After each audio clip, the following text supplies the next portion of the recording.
महात्मा उपासक डॉक्टर सोहनराज तातेड़ पुनरुत्थान और आत्मविज्ञान के बाद अब ला रहे हैं सनातन सत्य, जैसी दृष्टि वैसी सृष्टि। कुदरत, कुदरती रचना एक कुदरत के कानून से शाश्वत सुख की प्राप्ति। लॉग इन करें www.drsohanrajtater.com। YouTube channel doctor Sohanraj Tated. Play store से डाउनलोड करें mobile app doctor Sohanraj Tated. 20 भाई और बहनों, मातृशक्ति को नमन। स्टूडियो में आपका हार्दिक स्वागत है, अभिनंदन है, सत्कार है। सनातन सत्य यह दृष्टि विज्ञान पर आधारित है। ये अल्टीमेट ट्रुथ देता है और जैसी दृष्टि वैसी सृष्टि के सिद्धांत पर आधारित है। और इससे जुड़े हुए जो तत्व है वो कुदरत, कुदरती रचना और कुदरत का कानून है। उसके तहत हम आपको धीरे धीरे शाश्वत सुख की ओर ले जाते हैं। आपका जो टेम्परेरी सुख है ये परमानेंट में बदल जाए, उसके लिए सारा प्रयत्न कर रहे हैं, ताकि कि आपको मानव जीवन की पूरी सार्थकता मिले, आपकी सारी थिंकिंग पॉजिटिव हो जावे। तो आज का हमारा बहुत ही सुंदर विषय है, फाइलों का संभावपूर्ण निपटारा करो। अब यहाँ पर फाइल क्या है?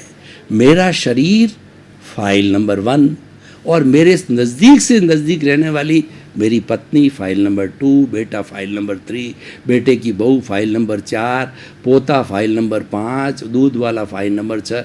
ये सब जितने जितने व्यक्ति हैं जो कि हमारे से जुड़े हुए हैं, हर एक के अपने अपने सिस्टम में, चाहे परिवार से हो चाहे बिजनेस सिस्टम से हो, जितने भी लोग जुड़े हुए हैं वो सब फाइलें कहलाती है। तो इन फाइलों का संभावपूर्ण निपटारा करने का अर्थ क्या है? ये सारी जो फाइलें हमारे से कनेक्टेड होती है, पूरा जीवन भर हम जन्म से लगा के मृत्यु तक के बीच में 60 साल 70 साल जीते हैं, तो हमारे संपर्क के अंदर कोई भी व्यक्ति आता है, कोई भी जीवित प्राणी आता है, चाहे ऊंट है, घोड़ा है, गधा है, उसके आने का एक समय निश्चित होता है और वह फाइल के रूप में आता है। और वह 2 चीज़ करने आता है, या तो वो लेने आता है या देने आता है। उदाहरण के तौर पर देखिए कि हमारी संतान बनकर के कोई आती है तो वो संतान 2 तरह की होती है, एक सुख देने वाली संतान और एक दुख देने वाली संतान है। सुख देने वाली संतान है, आपकी सेवा करेगी, आपके भरण पोषण का ध्यान रखेगी, आपको चित्त समाधि देगी और वह आपकी श्रवण कुमार बनेगी। और एक वही दूसरी संतान जिसको आपने उसी रूप में जन्म दिया, उसी रूप में पालन पोषण किया और समान रूप से सभी संतान को पालन पोषण किया, लेकिन दूसरी संतान आपको दुख देगी, आपकी संपत्ति का हड़प करेगी, वह काम कुछ नहीं करेगा लेकिन लॉयन शेयर्स लेने की कोशिश करेगा, आपसे विमुख हो जाएगा और आपकी कोई सार संभाल नहीं करेगा। एक जो है लौकिक व्यवहार के रूप में संतान बनेगा कि आपका बेटा है लेकिन आपको कष्ट पहुंचाता रहेगा, एक श्रवण कुमार है। और एक दूसरा है खाली नाम मात्र का बेटा है जो आपको कष्ट ही कष्ट देता है। ये सब फाइलों का जो है संभावपूर्ण निपटारा करने का अर्थ क्या है कि ये सब बड़ी बड़ी पार्टियां हैं जो कोई लेने आई है, कोई देने आई है। मैं आपको उदाहरण के तौर पर बताना चाहता हूँ कि आप कोई बैंक का अकाउंट खोलते हैं, उस बैंक के अकाउंट में डेबिट क्रेडिट 2 कॉलम होते हैं। अगर आपने 10,000 रुपये का लोन लिया तो बैंक आपके खाते के अंदर जो है वो डेबिट कर देगा 10,000 रुपया। लेकिन अब जो है आपने जो है वो धीरे 1,000 चुकाया, 2,000 चुकाया, तो वह चुकाने के साथ साथ के अंदर वह जो है वो चुकता हो जाएगा। जब पूरा चुकता हो जाएगा तो डेबिट क्रेडिट होकर के 0 हो जाएगा। इसका मतलब आप पर अब कोई कर्ज नहीं, आपका कर्जा निपट गया। उसी तरीके से ये 84 लाख जीवा योनि के प्राणी जिनके साथ में हमने पूर्व समय के अंदर किसी को दुख दिया है, किसी को सुख दिया है, और सुख के अंदर तो कोई बात ही नहीं, अच्छी बात है, देना ही चाहिए। मूल बात तो दुख की होती है, किसी को कष्ट दिया हुआ होता है तो वो हमारा बदला लेता है। और प्रत्यक्ष रूप से लेता है, अप्रत्यक्ष रूप से लेता है, तो वो जो कोई भी हमारे संपर्क में आ रहा है और हमारे को कष्ट देने की स्थिति पैदा करता है, तो आपको क्या चिंतन करना है? समभावपूर्ण निपटारा करने का अर्थ ये कि आपको ये चिंतन करना है कि सारी दुनिया में ऐसी कोई भी ताकत नहीं है जो कि मेरा बुरा कर सके या मेरा जो है वो भला कर सके। जो करने वाले होते हैं मेरे कर्म ही हैं जो कि जो है बुरा या भला कर सकते हैं। तो इसीलिए जब वो बुरा भला कर ही नहीं सकते तो वो कर रहा है। करने का अर्थ ये है कि आपका कर्जा है, तो इसीलिए वो कर्जे का भुगतान करने के लिए आया। और इससे हमारे इस पूरे सनातन सत्य सिस्टम के अंदर जो जुड़ी हुई अवस्था होती है वो कुदरत का कानून है। तो जब हम जन्म लेते हैं तो कुदरत के ताबे आ जाते हैं। कोई भी जीवित प्राणी कुदरत के बिना जन्म नहीं ले सकता है। और कैसे नहीं ले सकता, मैं आपको उदाहरण देना चाहता हूँ कि माँ के पेट के अंदर जब जो माता का अंडज और पिता का शुक्र दोनों मिलते हैं तो ये दोनों तरह की जो आत्माएं होती है, दोनों तरह के जो जीव होते हैं, ये मर करके तीसरे जीव को पैदा करते हैं जो कि भ्रूण कहलाता है, एम्ब्रियो कहलाता है। और ये भ्रूण बड़ा होकर के तीसरी आत्मा के रूप में बच्चे के रूप के अंदर ये जन्म लेता है। और जिस दिन से भ्रूण बनता है उस दिन से ये कुदरत के ताबे आ जाती है। ये कुदरत पंचभूतात्मक है। पृथ्वी, जल, अग्नि, वायु और आकाश, 5 भूतों के बेसिक जो है ये कंपोनेंट से, बेसिक 5 कंपोनेंट से जो है ये जो है वो जो जन्म होता है, इनसे पालन पोषण होता है और ये उसमें जाके विलीन हो जाता है। जब कोई भी प्राणी जो है उसका शरीर जल जाता है तो 5 भूतों में जाकर के विलीन हो जाता है। पृथ्वी में, जल में, अग्नि में, वायु में और आकाश में जाकर के विलीन हो जाता है।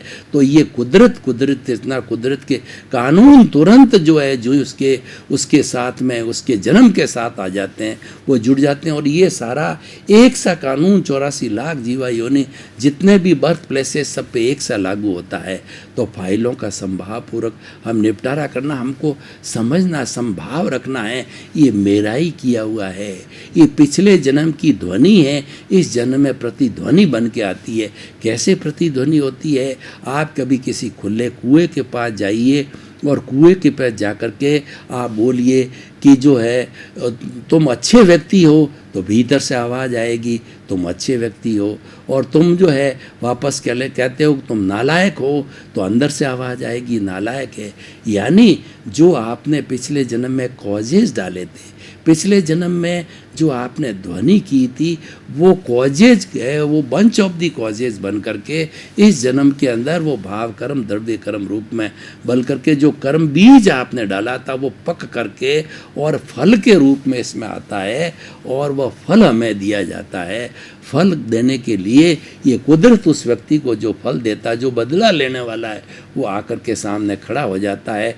कोई हमको मारता है, कोई पीटता है, कोई हमारा घर दबा लेता है, कोई पैसा दबा देता है, कोई गाली करता है, कोई गलोच करता है। तो उसके अंदर आपको जो है ना विचलित नहीं होना है कि ये मेरा ही किया हो, मेरे प्राप्त हो रहा है। और इससे फाइलों का संभावपूर्वक निपटारा करना ये हमारी आचार संहिता है, ये हमारा सम्यक दर्शन, सम्यक ज्ञान, चारित्राणी मोक्ष मार्ग। तो सम्यक चारित्र की बात है, वह हमारा ये फाइलों का संभावपूर्वक निपटारा करना सम्यक चारित्र कहलाता है। और उसके अंदर 5 व्यवहारिक सूत्रों को मैं जोड़ना चाहता हूँ। व्यवहारिक सूत्र क्या है कि जगत निर्दोष सब मेरा दोष। इस सारी सृष्टि के अंदर दोष किसी का नहीं होता है और पूरी सृष्टि है वह जो है वह पूरी सृष्टि शुद्ध अवस्था में है और वह वीतराग है। और 84 लाख जीवा योनि का कोई भी प्राणी है, वह प्राणी जो है वह जो है मेरा कोई भी वह दोष नहीं कर सकता, वो दोषी नहीं है, मैं उसको मानता हूँ। और मेरा ही मैंने कोई न कोई कर्मों का दोष है, मेरा कोई न कोई उसके साथ अप्रिय व्यवहार हुआ है, जब भी वो संपर्क में आया और वही करता है। इसीलिए दोष किसी का नहीं होता है, जगत संपूर्ण निर्दोष होता है। दोष मेरे राग द्वेष का ही, मेरे किए हुए कर्मों का कारण है, उसी का मुझे भुगतान हो रहा है। ये मन वचन काया रूपी जो शरीर मिला है, वो पिछले जन्म के कर्मों के भुगतान के लिए मिला है। और ज्यों ज्यों हमारे द्रव्य कर्म उदय में आएंगे, प्रारब्ध के अंदर आएंगे, त्यों ही वो जो कर्म जो है उदय में प्रारब्ध में आकर के और वो कर्म खुलते रहेंगे और हमारी मन वचन काया की बैटरियां जो है खुलती रहेगी। और वैसा हमको प्रारब्ध उदय के अनुसार जो कर्म बीज डाले हुए कर्म फल और सुख दुख की अनुभूति होती रहेगी। तो पहला है जगत निर्दोष, सब मेरा बोझ। दूसरा बड़ा अच्छा सूत्र है, संभाव पूर्वक फाइलों का निपटारा करने के लिए टकराव टालिए। देखिए, मैं आपको एक उदाहरण देना चाहता हूँ कि हम सड़क पर चल रहे हैं, तो हम टू व्हीलर से चल रहे हैं, सामने वाला कोई व्यक्ति रॉन्ग साइड से आकर के हमको टक्कर मार देता है। तो अब इसके अंदर दो तरह की धाराएं चलती है। एक व्यक्ति तो क्या है, इमीडिएट कहता है कि इसने गलती करी है और इसने मेरे टक्कर मारी, मेरे स्कूटर को ख़राब कर दिया, मुझे गिरा दिया, मेरे जो है वो जो है कहना चाहिए कि खरोंच आ गई। तो इस तरीके से अपना जितनी भी तकलीफ, उससे लड़ाई करता है, झगड़ा करता है, पुलिस कार्रवाई करता है, कोर्ट कार्रवाई करता है। तो एक तो व्यक्ति इस धारा में बह जाता है। दूसरा व्यक्ति जो कि ज्ञानी है, जिसने ज्ञान लिया हुआ और फाइलों का संभावपूर्वक निपटारा करना अप्लाई करता है, तो वो ये कहता है कि जो है इसने किया है, इसकी ताकत नहीं है करने की है, ये तो मेरा ही किया हुआ मुझे मिल रहा है। तो इसीलिए क्या है कि वह ये निर्णय निकालेगा, उससे लड़ाई झगड़ा नहीं करेगा और उससे जो है काम को साइलेंट हो जाएगा। छोटा मोटा हो गया है तो टॉलरेट कर लेगा, और बड़ा अगर हुआ है तो वह उससे बात भी करेगा और रास्ता भी निकल जाएगा कोई। तो इसीलिए टकराव टालिए। घर में टकराव होता है तो जो टकराव की स्थिति को टालते रहिए। और घर के अंदर कमरे में अगर पिता पुत्र के बीच में टकराव, पति पत्नी के बीच में टकराव है, तो उस जगह से आप हट जाइए, दूसरे कमरे के अंदर चले जाइए और घर से बाहर निकल जाइए, पानी को पी लिए, मौन रहिए। यानी हर सूरत के अंदर हर एक से टकराव को, उसके परिणाम, टकराव के परिणाम बहुत बुरे हैं। टकराव व्यक्तिगत स्तर पर होता है, टकराव जो है हमारे पारिवारिक स्तर पर होता है, समाज के स्तर पर होता है, देश के स्तर पर होता है, पार्टियों के स्तर पर होता है, विश्व के स्तर पर होता है। इस टकराव के कारण युद्ध होता है। कोई भी युद्ध होता है वो सबसे पहले पावरफुल व्यक्ति के दिमाग के अंदर जन्म लेता है। कोई बड़ा पावरफुल व्यक्ति होता है जिसके पास में बहुत बड़ी ताकत होती है और उसके दिमाग के अंदर ही आ गया कि जो है वो फिर युद्ध कराएगा, लड़ाई कराएगा, झगड़ा कराएगा। और वो झगड़े टंटे के कारण जो है वो टकराव बढ़ता जाता है। उसके परिणाम बड़े घातक होते हैं और टकराव को टालता है, वो फाइलों का संभावपूर्ण निपटारा करता है और वह बड़ी शांति की अवस्था में रह जाता है। तीसरा सूत्र है एडजस्ट एवरीवेयर। बहुत ही बड़े बड़े कीमती सूत्र है कि देखिए, आपको रोटी ठंडी मिल गई, आपने टॉलरेट कर लिया, गर्म मिली, बहुत अच्छी बात है। और आप जहाँ सो रहे हैं वह जगह थोड़ी है, आपने टॉलरेट कर लिया, पेशेंस रख लिया। आप कहीं पर भी ट्रेन में सफ़र कर रहे हैं, किसी से थोड़ी सी टक्कर लग गई, पेशेंस रख लिया, सॉरी बोल दिया। हर जगह पे आपने एडजस्ट कर दिया। आपके जो है जूनियर सीनियर के बीच में झगड़ा हो गया, आपने उसको झगड़े को ज़्यादा बढ़ाया नहीं है और छोटी मोटी बात कही, आपको किसी ने तिरस्कार की बात करी तो आपने उसको इग्नोर किया, तो वो गाली उसकी वापस चली जाएगी जिसने तिरस्कार किया है। तो आपने एडजस्ट एवरीवेयर। जो व्यक्ति हर परिस्थिति में एडजस्ट हो जाता है तो उस व्यक्ति का फाइलों का संभावपूर्वक निपटारा हो जाता है। उसमें तू मैं नहीं होती, झगड़ा बढ़ता नहीं और पूर्व जन्म के हमारा किया हुआ कर्जा है वो सहज ही निपट जाता है। क्योंकि हमारा किया हुआ है कि व्यवहार शुद्धि बिना निश्चय शुद्धि नहीं है। जब तक हम इन सब चीज़ों का भुगतान नहीं कर देंगे तब तक हम जो है वो मुक्ति की अवस्था में नहीं जा पाएंगे। तो ये और उसका चौथा सूत्र है भुगते उसकी भूल। इसका अर्थ ये हुआ कि मान लीजिए कि जैसा मैंने टक्कर का उदाहरण दिया, तो भुगताने वाले की भूल नहीं है, भुगतने वाले की भूल है, क्योंकि वो टक्कर मारने की उसकी कोई स्वतंत्रता नहीं है।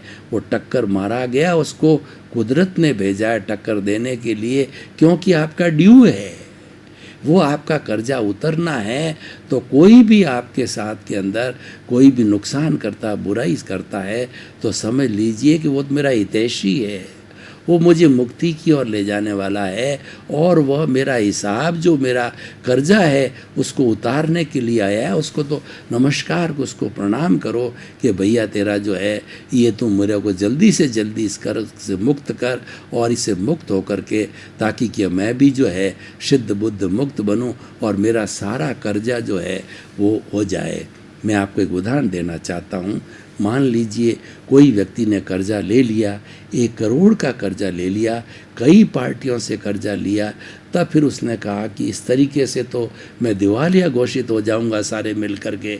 तो उसने एक योजना बनाई कि मैं साहूकार कैसे रह सकता हूं।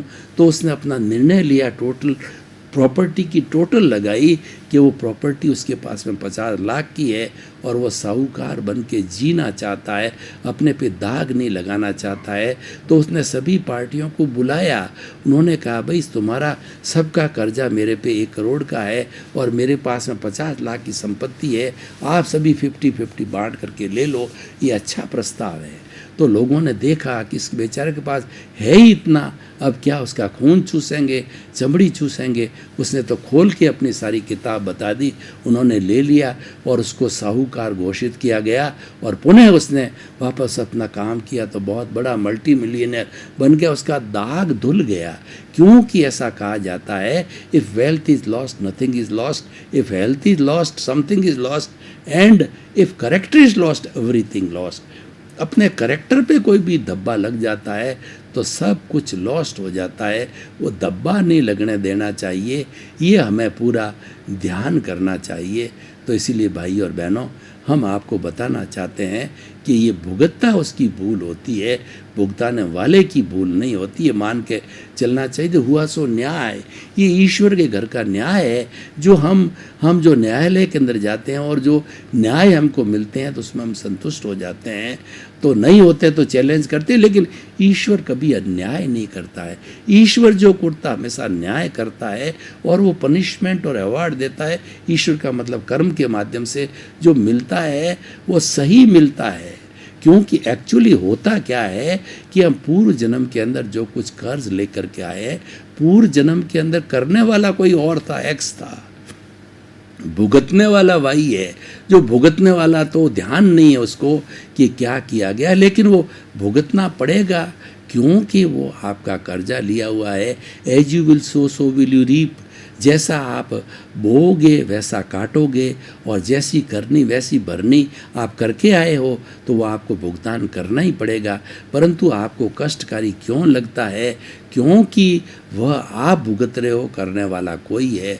तो इस तरीके से जो आप ये मान के चलो कि ईश्वर घर का न्याय है, तो उस न्याय को जो आप इन 5 सूत्रों को अपने जीवन में धारण करोगे, ये व्यवहारिक सूत्र है, तो फाइलों का बड़ा संभावपूर्ण निपटारा हो जाएगा।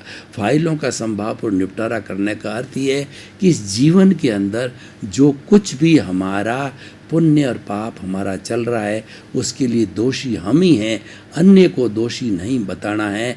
इसीलिए किसी को दोषित नहीं जानना है, किसी के प्रति बुरा भाव नहीं रखना है, किसी की ओपिनियन और किसी का जो अभिप्राय नहीं देना है। और कुल मिलाकर के संभावपूर्ण का अर्थ होता है कि राग द्वेष को कम करो। हमारा जो राग द्वेष जो भीतर बढ़ा पड़ा है, उसको डाउन डाउन डाउन डाउन की स्थिति में लाना, ये संभावपूर्वक निपटारा करना है। संभाव है वो 3rd आई है, वो 3रा नेत्र है। ये 2 नेत्र हैं राग द्वेष की है, जो भीतर जमा पड़ा है, जो हमारा ज्ञान है, वो हमारा क्रोध मान माया लोग है, हमारा कषाय है, हमारा मोह है, वो तो भरा पड़ा है। उसी को शुद्ध करना है। वही अशुद्धि, वही अज्ञान है, उस अज्ञान को मिटाने से ही हमारी मुक्ति होगी। तो अगर हम शाश्वत सुख की प्राप्ति करना चाहते हैं तो आपको अल्टीमेट ट्रुथ, सार्वभौम सत्य, सनातन सत्य, यह जो लेना पड़ेगा कि फाइलों का संभावपूर्वक निपटारा किए बिना ये आवृत्ति फिर चलती रहेगी। राग द्वेष, राग द्वेष, राग द्वेष आया, राग द्वेष गया, जुड़ता गया, आता गया। फिर जन्म जन्मांतर के अंदर हम जितने भी कर्म जो है वो जितने भी जन्म ले रहे हैं, ये जन्म लेते रहेंगे और ये चलता रहेगा। इसका कभी भी एंड नहीं है। अगर मनुष्य जीवन आपने मिला है, इसका कुछ लक्ष्य बनाओ, कुछ इस तरीके का लक्ष्य बनाओ कि मुझे शाश्वत सुख की प्राप्ति करनी है। और ये भाव, ये लक्ष्य जो है मनुष्य बना सकता है, दूसरा कोई प्राणी नहीं बना सकता है। और आप इस भव में बनाओ। आपकी क्या सर्टेनिटी है कि अगला भव मनुष्य मिलेगा या कब मिलेगा? इसके बारे में हमारी जो वैदिक परंपरा है वो बहुत स्ट्रिक्ट है। वैदिक परंपरा कहती है कि 8 भव रेगुलर तक जो है सुकृत करते गओ तो 9वां भव मनुष्य का मिलेगा। और उसमें कोई गड़बड़ी हो गई तो 99वें भव के बाद में मनुष्य जीवन मिलेगा। और उसके अंदर भी कोई गड़बड़ी हो गई तो 999वें भव के बाद मिलेगा। यानी मनुष्य जीवन अति दुर्लभ है। और हमको ये पारसमणि, ये चिंतामणि रत्न, ये नंदन वन और हमको कामधेनु मिली है तो इसका सदुपयोग करो। इसका एक एक मिनट सदुपयोग करो। सदुपयोग क्या करना कि आपका जो चल रहा है भुगतान है, इसको तो स्वीकार करो, इसको तो संभावपूर्वक सहन करो। और आप तो पुरुष बन गए हो, आप तो पुरुषार्थ करो। पुरुष बनने के बाद पुरुषार्थ करने का अर्थ होता है रियल पुरुषार्थ करना।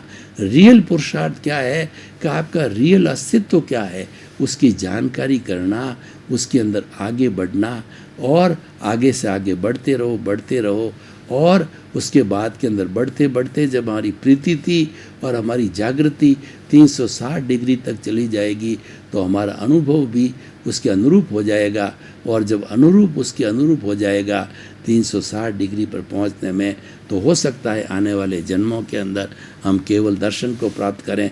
और जब कोई भी आत्मा केवल दर्शन को प्राप्त कर लेती है तो अगला जन्म जो है उसका केवल ज्ञान के अनुसार होता है।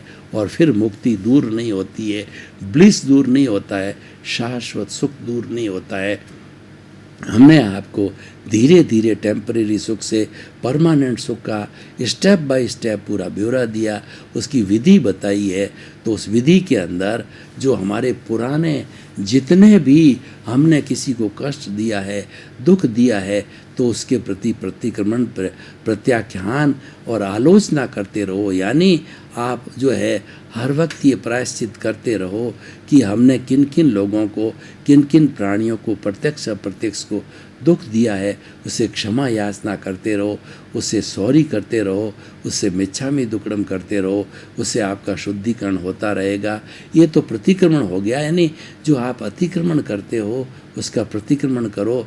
और प्रतिक्रमण करने के बाद के साथ साथ में आप प्रत्याख्यान करो। प्रत्याख्यान का अर्थ हुआ कि आप जो है वो अगले समय के अंदर जो है इस तरीके का आप जो है नहीं करोगे, तो वो आप उसका निर्धारण करो। तो इस तरीके से भाई और बहनों, ये सारा जो है हमारा कार्य चलता रहता है। तो आप जो है इन सूत्रों को जानिए।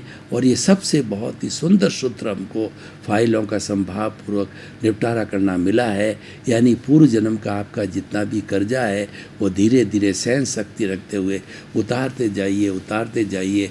और कर्जा जब पूरा उतर जाएगा, जब आपका राग द्वेष जीरो हो जाएगा, तो जीरो राग द्वेष होने के बाद के अंदर जो है आप सिद्ध बुद्ध और मुक्त बन जाओगे। तो भाई और बहनों, आपका बहुत बहुत धन्यवाद। आप हमारा आत्मविज्ञान कार्यक्रम, आप हमारा ये सनातन सत्य कार्यक्रम है वो रोज़ देखते रहिए, बराबर देखते रहिए। और आप देख रहे हो, हमको फीडबैक मिल रहा है। आपकी जो कोई भी जिज्ञासा हो तो आपके पास हमारा नंबर है, ईमेल आईडी है, हमारी वेबसाइट है, हमारा मोबाइल ऐप है, उसमें आप अपनी जिज्ञासा रख सकते हैं, आपको समाधान मिलेगा। और उस समाधान के अनुकूल जो है आपको जो है नए नए एपिसोड भी परोसे जाएंगे। इसी क्रम में आपका जीवन आनंदमय हो, मंगलमय हो। आपके प्रति बहुत बहुत शुभ। महात्मा उपासक डॉक्टर सोहनराज तातेड़ पुनरुत्थान और आत्मविज्ञान के बाद अब ला रहे हैं सनातन सत्य, जैसी दृष्टि वैसी सृष्टि, कुदरत कुदरती रचना, एक कुदरत के कानून से शाश्वत सुख की प्राप्ति। लॉग इन करें www.drsohanrajtater.com। YouTube channel doctor Sohanraj Tated. Play store से डाउनलोड करें mobile app doctor Sohanraj Tated.